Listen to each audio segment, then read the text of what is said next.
पियाजे पियाजे की cognitive theory पढ़ते हम कि कॉग्निटिव डेवलपमेंट की बात करते हैं पियाजे, है ना। कॉग्निटिव डेवलपमेंट की बात करते हैं, ठीक है। और इंटेलेक्चुअल डेवलपमेंट की बात करते हैं, यानी कि बौद्धिक विकास की बात करते हैं। पियाजे वाजे स्विस साइकोलॉजिस्ट, यानी कि स्विस साइकोलॉजिस्ट थे। इन्होंने बच्चों को सक्रिय निर्माता, एक्टिव कंस्ट्रक्टर कहा है। Active constructor, builder of knowledge, ज्ञान के सक्रिय निर्माता। ज्ञान के सक्रिय निर्माता कहा है इन्होंने। बच्चे नन्हे वैज्ञानिक होते हैं, यानी कि लिटिल साइंटिस्ट बच्चे होते हैं पियाजे के अनुसार। स्कीमा क्या होता है? हमारे मस्तिष्क में, है ना, किसी चीज़ के कॉन्सेप्ट बनना, यानी कि बंडल, छोटे छोटे कॉन्सेप्ट बनना स्कीमा कहलाता है। किसी चीज़ के पैकेट्स, बंडल, ये schema. Mental structure exiting previous knowledge, देख लो प्रीवियस नॉलेज यानी कि ज्ञान, ये सारे जो पैकेट बने हुए हैं ना अपने नॉलेज में, है ना, बंडल बने हुए। क्वेश्चन आया था ये रीट में 2018 में कि स्कीमा क्या होता है। बच्चे एक्टिविटी द्वारा अपने संज्ञान का निर्माण जारी रखते हैं। पियाजे कंस्ट्रक्ट यानी कि रचनावादी हैं। पियाजे का सिद्धांत हमें बताता है कि बच्चा एक मानसिक और संज्ञानात्मक रचना के साथ पैदा हुआ है, जो 14 या 15 साल की उम्र में अधिकतम विकास प्राप्त करता है। अधिकतम यानी कि मैक्सिमम डेवलपमेंट किस ईयर में करता है, किस एज में करता है? 14 से 15 ईयर की एज में, है ना। पियाजे ने संज्ञानात्मक और बौद्धिक विकास को 4 स्टेज में बांटा है। कितने स्टेज में? 4 स्टेज में। ये स्टेज बड़ी इंपॉर्टेंट होती है, ठीक है ना। कलेक्टिव मोनोलॉजी, है ना, कलेक्टिव मोनोलॉग, सामूहिक एक आलाप दिया, जिस 3 से 5 वर्ष के लिए होता है। पियाजे के अनुसार विकास एक असत है, यानी कि discontinuous development is a discontinuous process है, ऐसे बोलते हैं पियाजे। एलिमेंट्स, है ना, इनके एलिमेंट्स देखो क्या होते हैं। मैचुरेशन होती है, एक्सपीरियंस होता है, सोशल इंटरेक्शन होता है, इक्विलिब्रेशन होता है, यानी कि संतुलन, इक्विलिब्रेशन, है ना। प्रोसेस ऑफ इक्विलिब्रेशन को हम अच्छे से समझते हैं कि किस प्रकार काम करती है ना। यानी इक्विलिब्रेशन का मतलब होता है संतुलन। क्या? संतुलन की बात करें, कितने प्रकार का होता है? ये 2 प्रकार का होता है। कितने प्रकार का? 2 प्रकार का। एक तो ऑर्गेनाइजेशन और एक होता है अडॉप्शन, यानी कि अनुकूलन। अनुकूलन भी कितने प्रकार का? 2 प्रकार। कितने प्रकार का? 2 प्रकार का। एक तो होता है एसिमिलेशन और एक होता है अकोमोडेशन, है ना, समायोजन। एक आत्मसात करना और एक समायोजन करना। समायोजन जैसे कोई भी परिस्थिति आई हमारे पास जो हमारे अनुकूल नहीं थी, क्या नहीं थी? अनुकूल नहीं थी, तो उसमें हमने एडजस्ट कर लिया और हम उसके साथ समायोजित हो गए। यानी पहले तो आत्मसात होगा, पहले हम उसके साथ आत्मसात होते, खुद को समर्पित कर देते, उसके अनुसार हो जाते हैं। आत्मसात का मतलब उसके अनुसार हो जाना, फिर उसमें समायोजित कर लेते हैं कि हाँ कोई नहीं, मैं चला लूँगा काम, है ना। तो इस प्रकार से हम इसको समझ सकते हैं।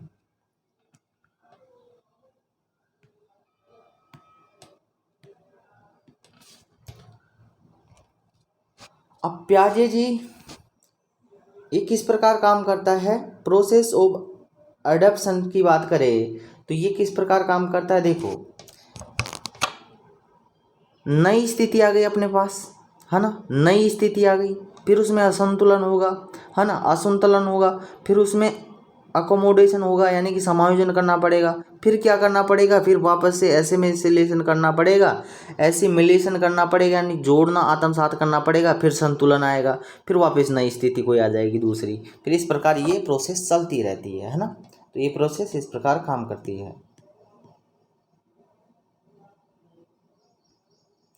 एसिमिलेशन को समझे अच्छे से तो इन्फॉर्मेशन को एग्जिस्टिंग स्कीम में ऐड करना होता है ना। और अकोमोडेशन क्या होता है? अपने इन्फॉर्मेशन में एडजस्ट, मैनिपुलेट, मॉडिफाई करना। एडजस्ट करना, मैनिपुलेट करना, मॉडिफाई करना, ये क्या होता है? अकोमोडेशन कहलाता है ना। प्याजे के अनुसार प्याजे के अनुसार संज्ञानात्मक विकास की 4 अवस्थाएं हैं और ये 4 अवस्थाओं को याद करने की ट्रिक क्या है अपने पास? SPCF क्या है? SPCF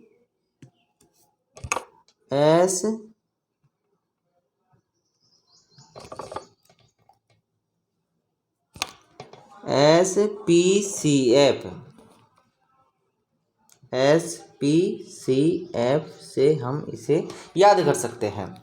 एस का मतलब होता है सेंसरी मोटर स्टेज, इसका मतलब सेंसरी मोटर स्टेज, ये एस हो गया, ठीक है ना। और दूसरे पी का मतलब होता है, पी का अर्थ होता है प्री ऑपरेशनल स्टेज, ये 2 से 7 ईयर्स के बच्चों में होती है। 7 से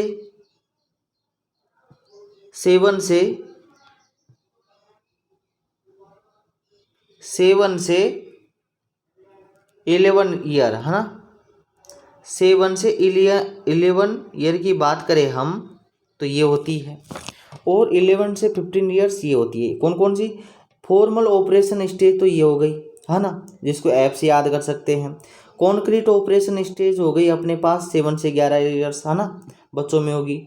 और अपने पास हो गई प्री ऑपरेशनल स्टेज, यानी कि 2 से 7 ईयर्स की बात करता है। अब आगे बढ़ते हम एक एक स्टेज को अच्छे से समझते हैं। सेंसरी मोटर स्टेज 0 से 2 वर्ष है ना, ये गत्यात्मक अवस्था होती है। क्या? गत्यात्मक होती है, इंद्रियगामक होती है, संवेदी पेशी अवस्था होती है, जन्म से 2 वर्ष की आयु होती है। इसमें वस्तु स्थायित्व पाया जाता है, ऑब्जेक्ट है ना। तो put off sight out of mind है ना, जैसे हमने कोई फोटो थी है ना, बच्चे दादा की फोटो थी, बच्चे के सामने रख दी, किसी के सामने रख दी और उसको वहाँ से हटा दिया जहाँ पर रखी हुई थी, तो उसके दिमाग में वो फोटो बन जाएगी। तो उसके मतलब ये हो गया कि वस्तु स्थायित्व आ जाएगा उसके अंदर, वो दिमाग में वो रह जाएगी और वो ढूंढेगा कि वो फोटो कहाँ गई है ना। तो इस प्रकार वस्तु स्थायित्व आ जाता है। विलंबित अनुकरण है ना, लक्ष्य निर्देशित व्यवहार करते हैं इसमें। गोल डायरेक्टेड बिहेवियर है ना, बच्चे की इंद्रियां ही शिक्षक होती है इस अवस्था में। इसमें क्या हुआ है, इंद्रियां ही बच्चे के लिए शिक्षक का काम करती हैं, ठीक है। बच्चे की इंद्रियां ही शिक्षक होती हैं, ये पढ़ लिया हमने। आप पढ़ेंगे इस अवस्था में बच्चा हाथों व आंखों से सोचता है। क्या? हाथों व आंखों से सोचता है, अर्थात अपनी ज्ञानेंद्रियों से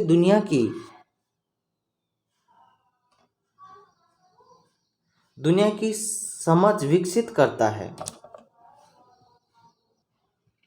हम प्री ऑपरेशनल स्टेज की बात करेंगे जो 2 से 7 ईयर्स के बच्चों में पाई जाती है।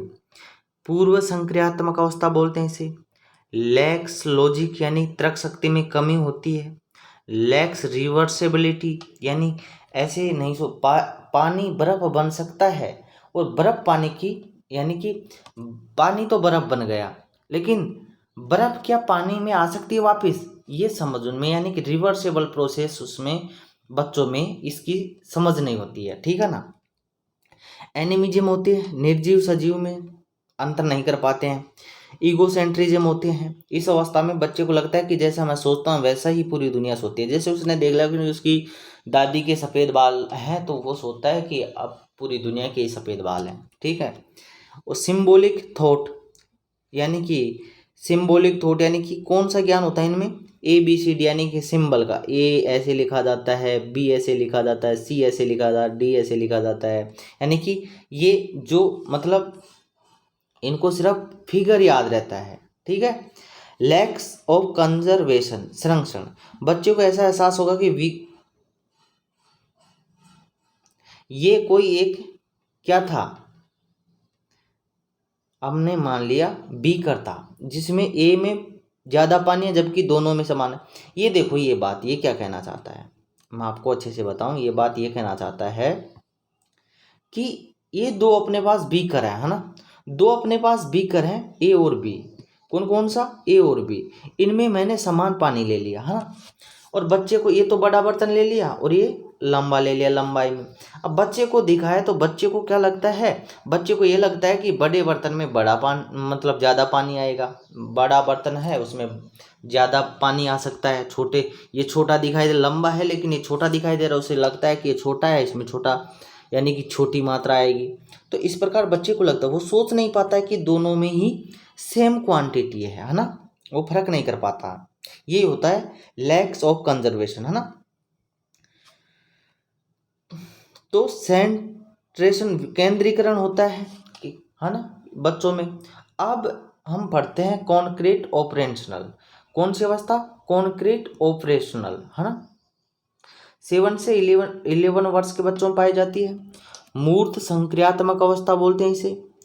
और इसमें कंक्रीट यानी कि मूर्त चीज़ों के प्रति लॉजिक का ज्ञान होना, तर्क शक्ति का ज्ञान हो जाता है। इसमें वस्तुओं का वर्गीकरण, क्लासिफिकेशन, जैसे त्रिभुज है, ये त्रिभुज हो गया, आपको बताऊं ये क्या हो गया, ये त्रिभुज हो गया, है ना। और बच्चे से पूछे ये क्या हुआ, ये क्या हुआ, ये बच्चे बताएगा कि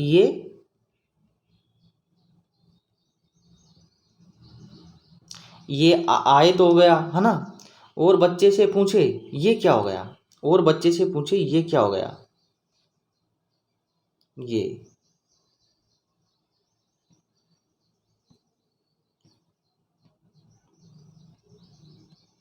इसका नाम बच्चे से पूछे तो बच्चा बता देगा कि ये वर्ग हो गया, यानी चारों भुजा समान दिखाई दे रही हैं। इसको इस प्रकार समझ सकते हैं, बच्चे को इनका ज्ञान हो जाता है ना। तो अब क्या है, वस्तुओं का संरक्षण, है ना, बिल्कुल बात सही। रिवर्सिबिलिटी का, अब 2 से 7 ईयर में क्या, 2 से 7 ईयर में बच्चे को रिवर्सिबिलिटी का ज्ञान नहीं था, क्या, रिवर्सिबिलिटी का ज्ञान नहीं था। लेकिन यहाँ पर रिवर्सिबिलिटी का ज्ञान हो जाएगा। जैसे पानी, पानी बर्फ बन सकता है, क्या, पानी बर्फ बन सकता है, और बर्फ पानी बन सकती है, पानी बर्फ बन सकता है।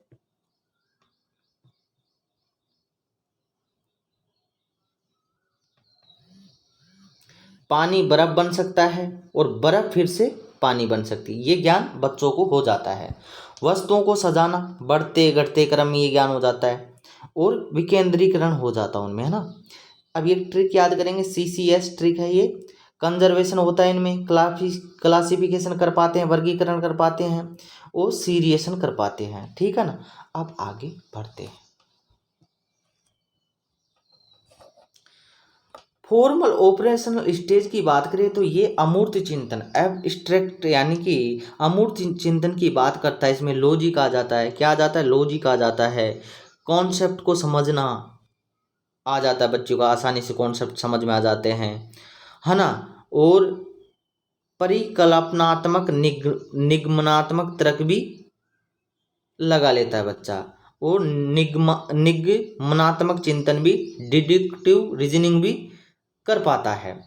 अब लेव वाइगोत्स्की को पढ़ेंगे, जो सामाजिक सांस्कृतिक परिप्रेक्ष्य में उन्होंने सोशियो कल्चरल अप्रोच दिया था। वाइगोत्स्की का सोशल अप्रोच, कल्चर अप्रोच दिया था। एक रूसी वैज्ञानिक थे, मनोवैज्ञानिक, एक सामाजिक रचनावादी थे, है ना। सामाजिक सांस्कृतिक पहलुओं पर ध्यान केंद्रित किया था इन्होंने।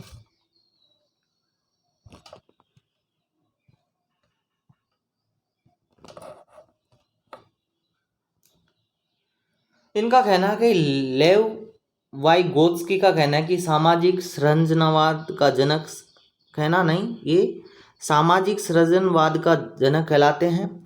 बच्चे द्वारा ज्ञान का सृजन किया जाता है। वाइगोत्स्की के अनुसार किसी बच्चे का विकास सामाजिक परिस्थिति में ही संभव है। कहाँ पर, सामाजिक परिस्थिति में। बच्चों का संज्ञानात्मक विकास सामूहिक प्रक्रिया द्वारा संभव होता है, ग्रुप लर्निंग द्वारा संभव होता है सामाजिक विकास, ठीक।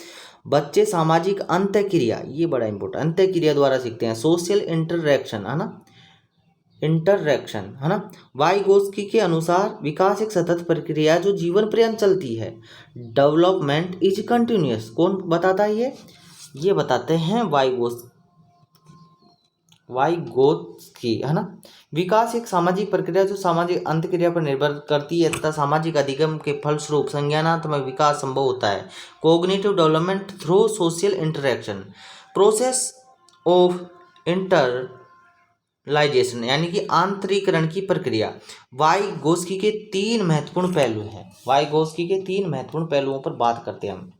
सोशल इंटरेक्शन, लैंग्वेज, ये लैंग्वेज हो गई, है ना, ये लैंग्वेज, ये कल्चरल, है ना, और ये सोशल इंटरेक्शन, ये तीन महत्वपूर्ण पहलू हैं। एस का मतलब सोशल, SCL से याद कर लो, SCL से इसे आसानी से याद कर सकते हो। वाइगोत्स्की का मानना है कि भाषा का विकास सामाजिक अंतक्रिया से होता है। भाषा व्यक्ति के लिए सबसे बड़ा यंत्र है। क्या सबसे बड़ा यंत्र है? इसके द्वारा हम एक दूसरे के साथ बातचीत कर पाते हैं। वह ज्ञान का सर्जन है। Language is a tool. Language क्या है? टूल है, ज्ञान का सर्जन करते हैं। सम अदर इम्पोर्टेंट टर्म, कुछ महत्वपूर्ण टर्म है उनको याद कर लेते हैं हम, है ना, देख लेते हैं एक नज़र में। जोन प्रोक्सिमल डेवलपमेंट, जेडपीडी आपने देखा होगा। जेडपीडी क्या करती है? काम करती है मोर नॉलेज अदर यानी any body who knows more in a particular area expert. Scope holding, अस्थाई मदद होती है ये, है ना। Temporary help, example hint, half solver problem यानी कि थोड़ी सी प्रॉब्लम सोल्व कर दी, फिर आगे बच्चा बोल देते ना अब आगे खुद कर, आप करो खुद, है ना, खुद से करो इस क्वेश्चन को। तो ये होता है स्केप होल्डिंग, थोड़ी सी मदद करना। स्केप होल्डिंग का मतलब ये होता है थोड़ी सी मदद करना। और जेडपीडी का अर्थ होता है संभावित विकास क्षेत्र। क्या होता है? संभावित विकास के जोन ऑफ पोटेंशियल डेवलपमेंट, है ना, ये होता है इसका अर्थ।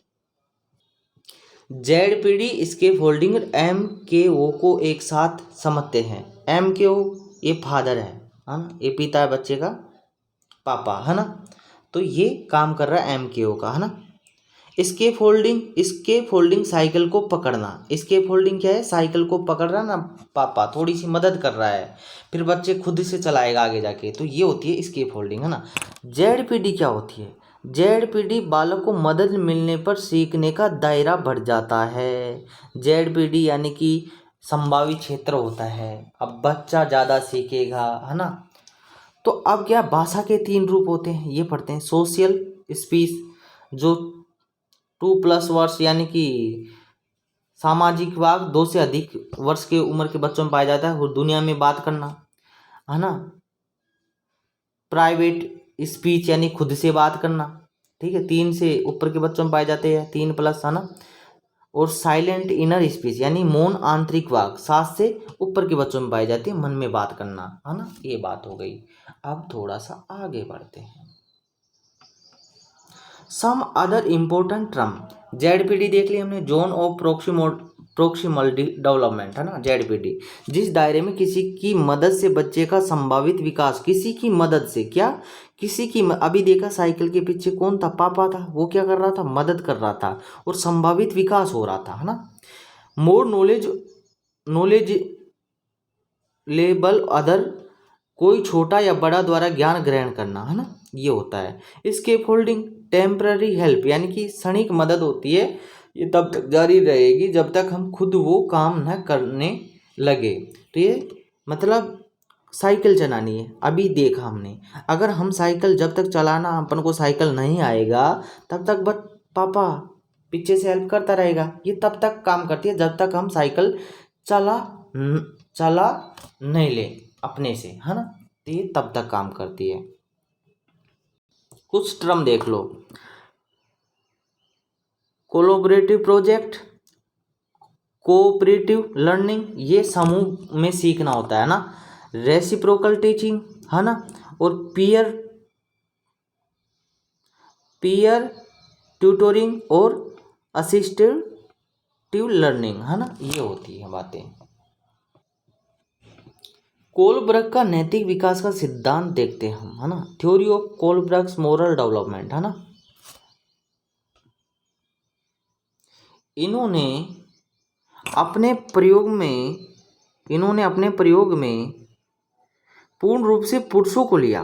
किनको लिया? पुरुषों को लिया। इसलिए इस सिद्धांत को जेंडर बेसिस थ्योरी भी कहते हैं। जेंडर बेसिस थ्योरी भी कहते हैं। कैरोल गिलिगन कोलब्रग की ही छात्रा थी। इसका मानना था कि यह थ्योरी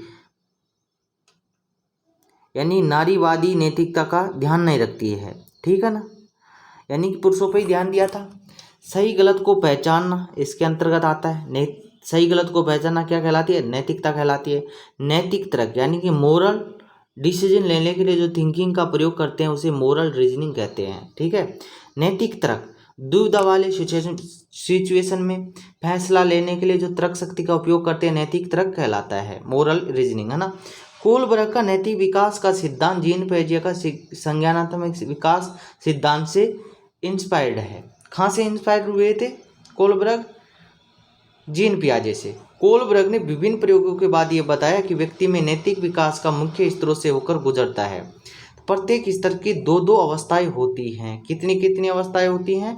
दो दो अवस्थाएं होती हैं। कितनी अवस्थाएं? दो दो अवस्थाएं। और स्तर कितने हैं? लेवल कितने हैं इसमें? इसमें लेवल 3 है और अवस्था कितनी है? 2। प्रत्येक स्तर में 2 अवस्थाएं होती हैं, है ना। स्टेज 2 है। स्टेज ए फर्स्ट स्तर में, स्टेज 2 सेकंड में, स्टेज 2 ऐसे करके 6 स्टेज होती है ना। तो हम पहली बात करते हैं यानी कि पूर्व परंपरागत प्री कन्वेंशनल लेवल की बात करते हैं। तो इसमें 4 से 10 साल का बच्चा आएगा। 2 चरण होते हैं, है ना।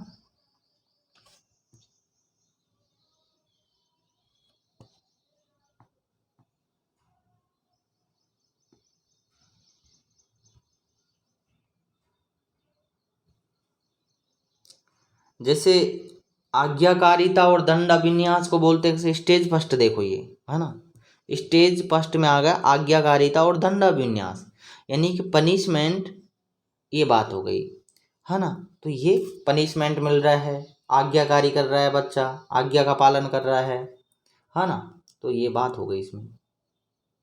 फिर स्टेज सेकंड में क्या है? व्यक्तिवाद, उपकरणवाद, विनिमय, यानी नियमित अभिविन्यास, जैसे को तेसा की प्रवृत्ति होती है इसमें, है ना। जैसे हाथ मिलाने वाले से हाथ मिलाएंगे, ठीक है ना। अब दूसरी स्टेज फटेंगी। कौन सी? दूसरी जो होती है कौन सी? Conventional level. कन्वेंशनल लेवल 10 से 13 वर्ष के बच्चे आते हैं इसमें। 10 से 13 वर्ष के बच्चे आते हैं, ठीक है। इसमें 2 चरण होते हैं। कितने चरण होते हैं इसमें? 2 चरण होते हैं। कितने चरण? 2 चरण होते हैं।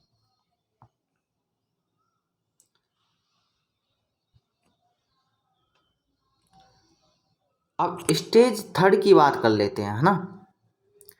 अच्छा लड़का अच्छी लड़की अभिन्यास होता है। Good boy nice girls orientation, है ना। तो ऑनेस्टी, अप्रूवल, प्राइस, है ना। तो good boy nice girl orientation.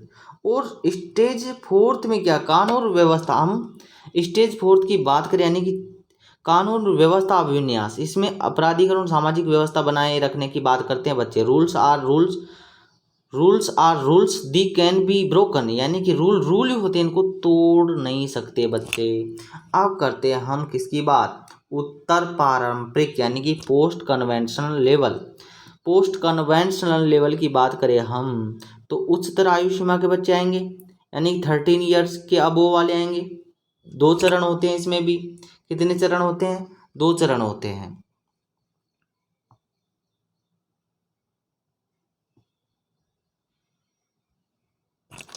तो एक होता है सामाजिक अनुबंधन अभिन्यास, यानी social contract orientation and individual fights, है ना। तो ये हो गया।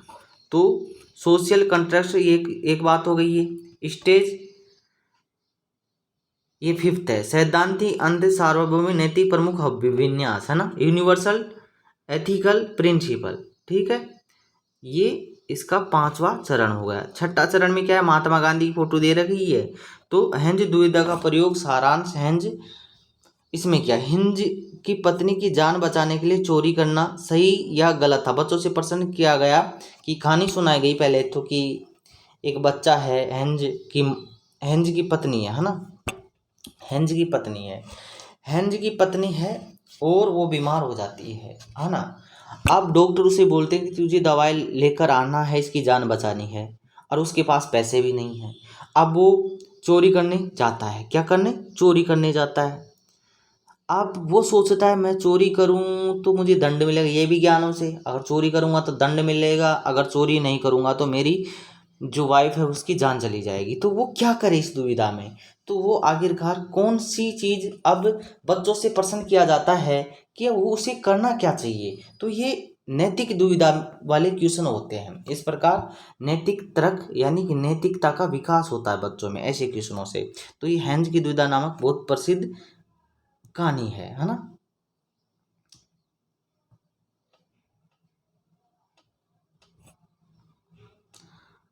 अब क्रिटिसिज्म की बात करें हम, क्रिटिसिज्म आलोचना की बात करें तो परिकल्पनात्मक परिस्थितियाँ है ना, और ये लिंग रूढ़िबद्धता पाई जाती है ना, और सभी संस्कृतियों पर यह सिद्धांत लागू नहीं होता है। आलोचना थी इस सिद्धांत की, किस सिद्धांत की, नैतिक कोलब्रग के सिद्धांत की, सभी संस्कृतियों पर लागू नहीं होता है। परिकल्पनात्मक परिस्थितियाँ यानी कि इसमें कल्पना करनी पड़ती है। लिंग रूढ़िबद्धता पाई गई थी, जैसे पुरुषों के लिए था है ना, तो ये बात है इसमें।